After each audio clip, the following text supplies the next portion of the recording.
Assalamualaikum warahmatullahi wabarakatuh. Saya Adis Amelia Hermawanti, NIM D600 190 121. Video ini saya buat itu berkaitan dengan post-test praktikum pemrograman komputer. Modul 1 adalah Python dasar. Nah, Python dasar di sini memiliki tujuan sebagai berikut. Yang pertama, mampu mengenali bahasa pemrograman Python serta sejarah perkembangannya. Yang kedua, mampu memahami kelebihan dan kekurangan bahasa pemrograman Python. Yang ketiga, mampu memahami konsep dan struktur bahasa pemrograman Python.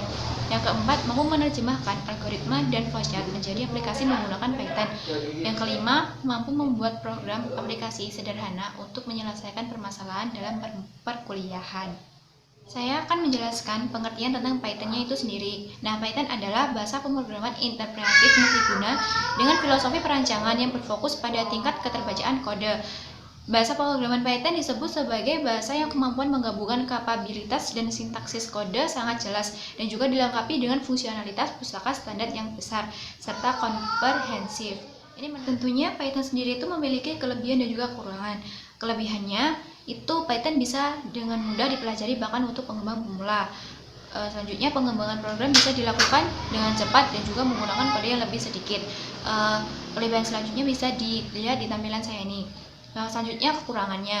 Nah, kekurangan dari Python ini terlalu lambat. Python terbilang buruk dalam pengembangan platform mobile, yaitu di dalam Android atau iOS. Yang ketiga, Python bukanlah menjadi pilihan yang baik untuk menjadi tugas-tugas intensif memori. Nah, kekurangan lainnya bisa dilihat pada tampilan saya.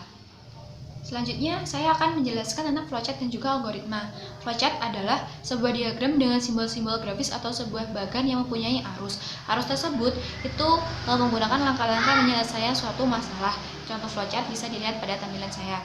Nah, algoritma itu semua susunan logis yang diurutkan berdasarkan sistematika tertentu yang digunakan untuk memecahkan suatu masalah. Itu intinya itu penjelasan atau analisis dari flowchartnya itu sendiri. Saya akan menjelaskan tentang program perulangan dan juga program pengandaian. Program perulangan ini program yang menyuruh komputer untuk melakukan sesuatu secara berulang-ulang. Ini ada dua, yaitu while dan juga for. While di sini perulangan yang tak terhitung dan juga for ini perulangan yang terhitung. Saya menggunakan while input data tanda suruh sama dengan OC. Nah, ini maksudnya ketika kita mengetikkan OC, perintah yang ada di bawah ini akan berhenti berulang. Sebaliknya, ketika kita belum mengetikkan kata OC ini, perintah ini akan terus berulang. Saya juga menggunakan for dictionary in list penjual. Ini akan melakukan perulangan sebanyak satu, yaitu dictionary yang ada di list penjual. Saya juga menggunakan program pengandaian. Program pengandaian ini digunakan untuk membuat komputer berpikir dan menentukan tindakan sesuai dengan logika atau kondisi yang kita berikan. Yang pertama, jika if ini digunakan untuk ada satu pilihan, if else ini ketika ada dua pilihan, dan juga if elif ini ketika terdapat lebih dari dua pilihan. Saya menggunakan if ini jika pemasukan akhirnya itu lebih dari 3 juta, ini akan menampilkan sebuah teks yaitu Anda mendapatkan grade A. Nah, saya menggunakan if elif karena pilihan ini tidak hanya cukup satu, karena saya menggunakan 4 pilihan. Nah, if else ini saya gunakan untuk 2 pilihan, yaitu berbeda dengan perintahnya itu berbeda dengan yang ada di if elif, yaitu jika kriterianya itu tidak masuk di if elif, ini akan menampilkan maaf, jumlah pemasukan Anda belum memenuhi target saya. Selanjutnya saya akan menjelaskan tipe data yang saya gunakan. Tipe data sendiri itu suatu media atau memori pada komputer yang digunakan untuk menampung informasi. Saya menggunakan tipe data string, integer, float, tipe data bolelan, dan juga tipe data dictionary. Nah, string ini untuk menampung sebuah teks, integer itu untuk menampung bilangan bulat, float untuk menampung bilangan desimal atau pecahan, bolelan itu untuk percabangan kode program.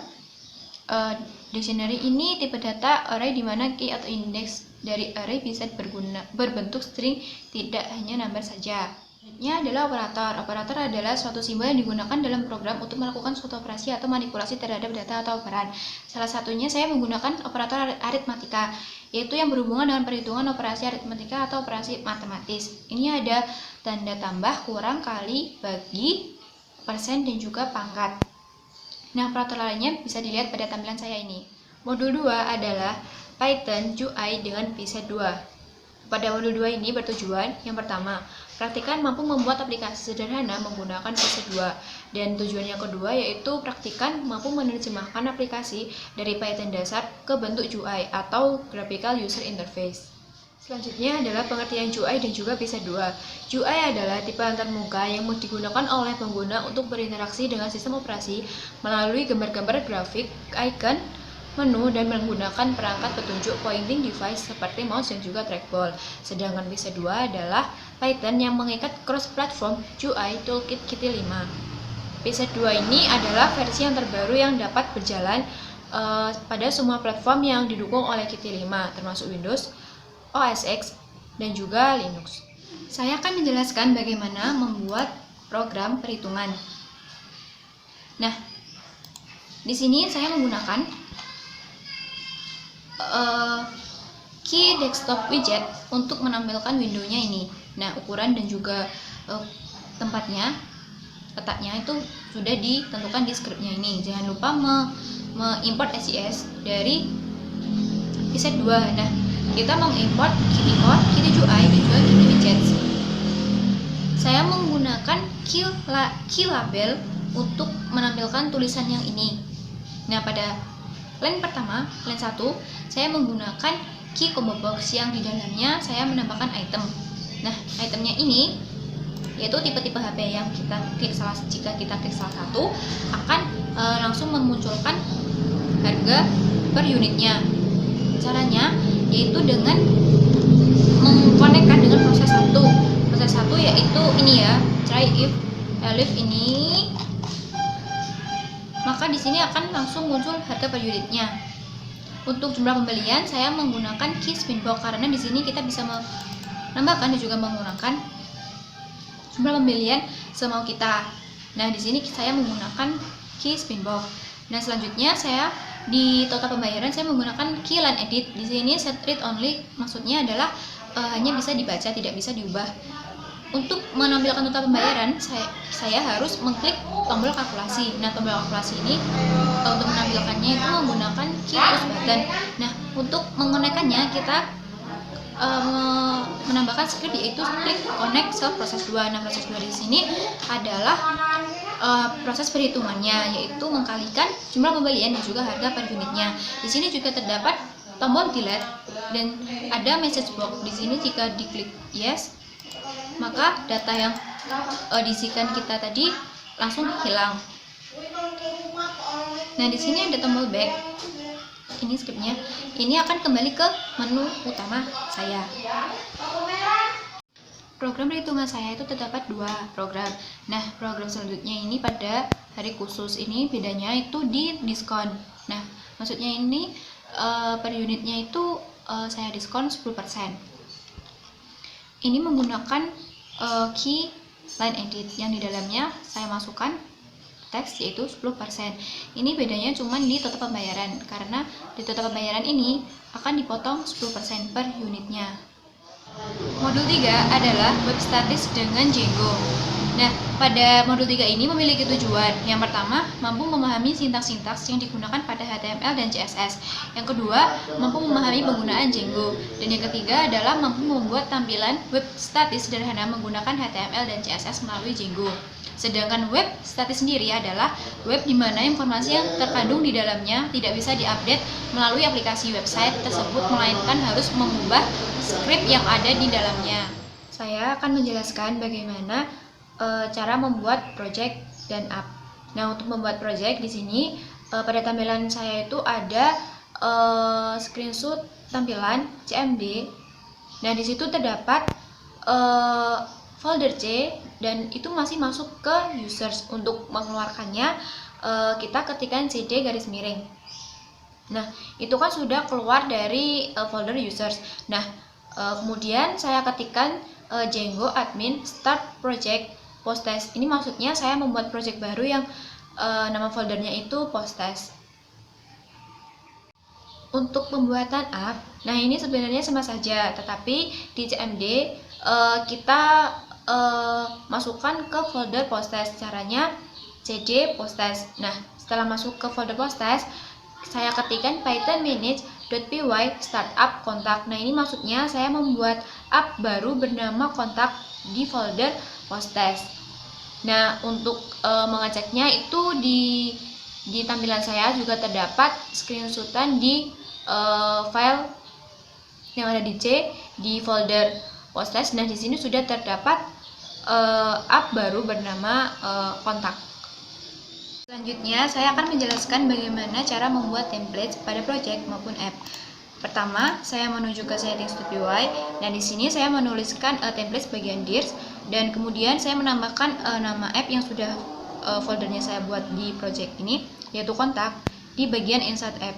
Nah, setelah ini kita menuju ke url.py. Nah, di sini kita mengimport views dan menuliskan URL-nya. Kemudian saya membuat file views.py. Ya, di views.py ini saya menuliskan scriptnya seperti ini, yaitu from Django shortcut import render dan dev-nya.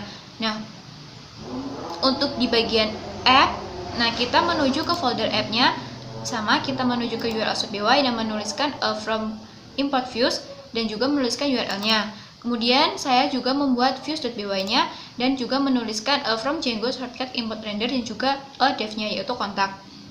Setelah ini kita membuat templates di project maupun di app. Kalau di app ini saya sudah membuat templates, yaitu kontak, ini HTML-nya, dan juga di project saya sudah membuat HTML, yaitu home ini ya. Nah, dan jangan lupa menuliskan scriptnya seperti ini. Nah, untuk mempercantik tampilan pada HTML, saya bagi per kelasnya dulu, per bagian.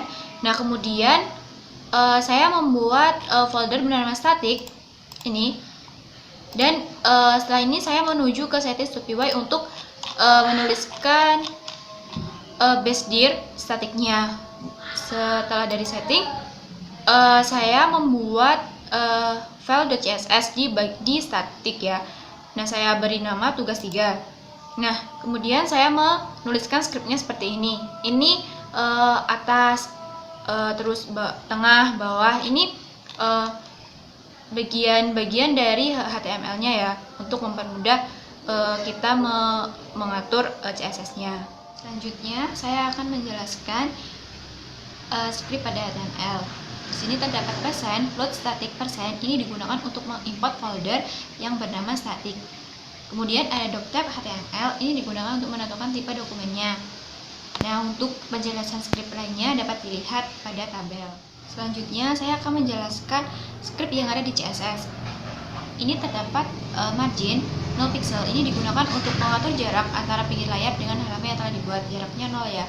Terus ada padding 0 pixel, ini digunakan untuk mengatur halaman yang dibuat terhadap marginnya. Ini jaraknya juga 0.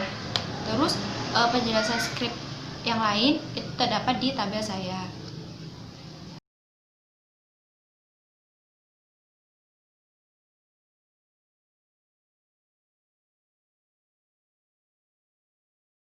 Modul 4 adalah web dinamis dengan Django. Pada modul 4 ini memiliki tujuan. Yang pertama, mengenal dan mengetahui cara kerja website dinamis. Yang kedua, mampu membuat database dan tabel pada MySQL. Dan yang ketiga, mampu manipulasi data di dalam tabel. Sedangkan pengertian dari web dinamisnya sendiri adalah website di mana informasi yang terkandung di dalamnya dapat diupdate melalui aplikasi website tersebut. Dengan website dinamis ini, kita bisa membuat sebuah aplikasi yang namanya Content Management System atau CMS. Nah, CMS inilah yang nantinya digunakan untuk mengupdate informasi-informasi terbarunya. Selanjutnya, saya akan menjelaskan pengertian dari database. Database adalah kumpulan data yang disimpan secara sistematis di dalam komputer yang dapat diolah atau dimanipulasi menggunakan perangkat lunak atau software, program, atau aplikasi untuk menghasilkan informasi. Saya akan menjelaskan manfaat database untuk sebuah perusahaan. Dengan adanya Database Management System atau DBMS, perusahaan dapat dengan mudah mengakses dan menyimpan data informasi. Selain untuk mengakses dan menyimpan data suatu perusahaan, DBMS harus dapat memantau apa yang terjadi pada kegiatan operasional sehingga dapat mengambil langkah yang cepat dan tepat jika terjadi masalah. Misalnya, penjualan yang cepat harus diikuti manajemen inventory yang cepat. Bagian keuangan juga dengan cepat bisa menghitung rugi dan laba untuk membantu manajemen dalam menentukan apakah perlu menambah produksi, membeli bahan mentah, dan lain sebagainya. Selanjutnya saya akan menjelaskan proses pembuatan dari CRUD atau create, read, update, dan juga delete. Nah, pertama kita menuju ke models.py. Nah, di sini mengimport models dari Django, lalu membuat kelas basis yang modelnya itu chart field dan maksimalnya itu 100. Nah, setelah dari models.py kita menuju ke form.py. Nah, di sini digunakan untuk mengeksekusi models yang telah dibuat di models.py. Nah, di dalam form berisi import basis dari models. Selanjutnya membuat kelas basis form dan diisi fieldnya. Fieldnya ini saya isi diantaranya yaitu kode barang, nama barang, customers, kuantitas, dan juga harga barang. Nah, selanjutnya menuju ke urls.py. Di sini digunakan supaya konten yang akan dibuat di views itu dapat ditampilkan di website. Setelah membuat URL-nya di urls.py, selanjutnya membuat isi atau konten di views. Di views ini membuat beberapa dev, diantaranya create untuk menambah data, update untuk mengedit data, dan juga delete untuk menghapus data. Nah, setelah di views.py menuju ke HTML supaya konten yang dibuat di views itu dapat ditampilkan. Agar kelas basis yang telah dibuat itu dapat ditampilkan di website juga, itu di migration dulu di CMD. Nah, untuk menghubungkan antara database dengan script yang telah dibuat. Terus setelah di migration dan di refresh di web, di situ akan muncul tambah data, update data, dan juga hapus data. Untuk implementasinya adalah sebagai berikut. Ini adalah tombol untuk tambah data. Nah, kita klik. Kita ini random aja ya.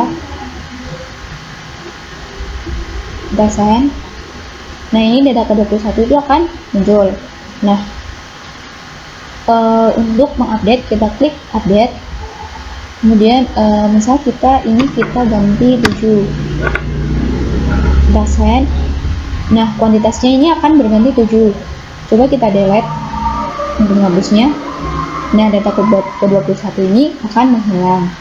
Selanjutnya, saya akan menjelaskan manfaat website dinamis dalam sebuah sistem informasi di perusahaan. Yang pertama itu media pengenalan perusahaan. Jika kita memiliki suatu perusahaan, maka akan lebih mudah jika kita itu mengenalkan perusahaan lewat website, karena jangkauan internet yang luas dan pemakaian yang banyak itu membuat perusahaan kita akan dikenal oleh masyarakat banyak, sehingga dapat mendatangkan calon konsumen dengan cara promosi produk lewat website. Nah, yang kedua, memperluas jangkauan promosi produk dari perusahaannya itu. Dengan memiliki website, maka produk kita itu lebih bisa dikenal oleh masyarakat, khususnya pengguna internet. Selanjutnya itu promosinya itu luas, karena internet itu adalah suatu media promosi terluas di dunia jika dilihat dari jangkauan area. Sekian video terkait dengan post-test praktikum pemrograman komputer. Jika ada salah kata mohon dimaafkan. Terima kasih dari saya. Wassalamualaikum warahmatullahi wabarakatuh.